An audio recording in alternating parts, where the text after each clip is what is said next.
Hi guys, Kane Harrison here. Welcome to the Entrepreneurial Minute, of course, proudly brought to you by the entrepreneurialmind.com. We're going to get straight into the questions. Doc, today's question is around company culture, and it's what creative things can I do to develop a company culture that fits? So company cultures, a lot of times people don't think about these things almost until it's too late. Mm-hmm. Your culture starts developing from the very first few days in your business, and so you've got to be doing things early on to make sure that culture gets integrated into how people do their work.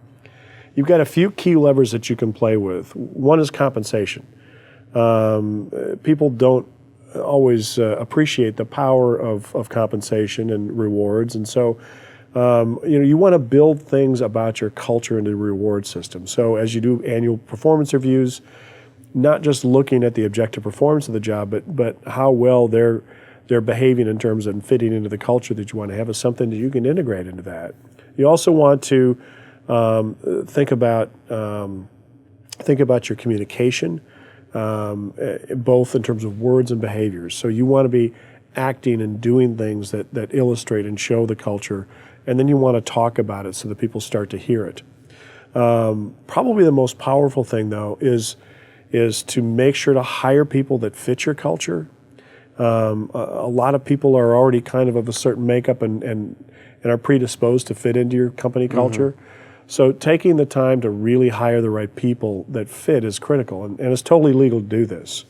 So for example, I worked with an engineering firm one time, and they were trying to get away from the stereotypical kind of engineers that were kind of stuffy shirts and not very sociable kind of guys, and they didn't want to work in that kind of place, and they weren't that way. So their very first interview with someone, they took them to a bowling alley, and they went bowling with this potential engineer, and they just observed to see if he could have fun, if he'd interact, or if he was uncomfortable and couldn't let his hair down and have a good time. Another good example comes right here from in Nashville.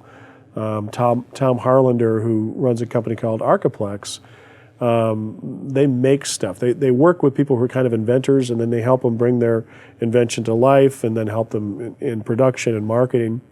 And so he needs some engineers on his staff. But he doesn't want, again, typical kinds of engineers, because it's a highly fun kind of interactive team culture they have there to work with these kind of creative projects.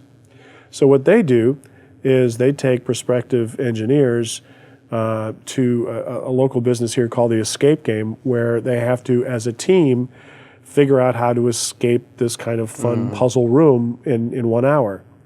And again, they're observing these people to see how they interact with the team, if they can have fun, if they can work together and problem solve well, and it's proven to be a really good predictor for him of people that fit into the culture. So you want to think about what your culture needs to be, and then find some creative ways to screen people on that without just saying, would you fit into this culture? Because they're going to say what you want to hear.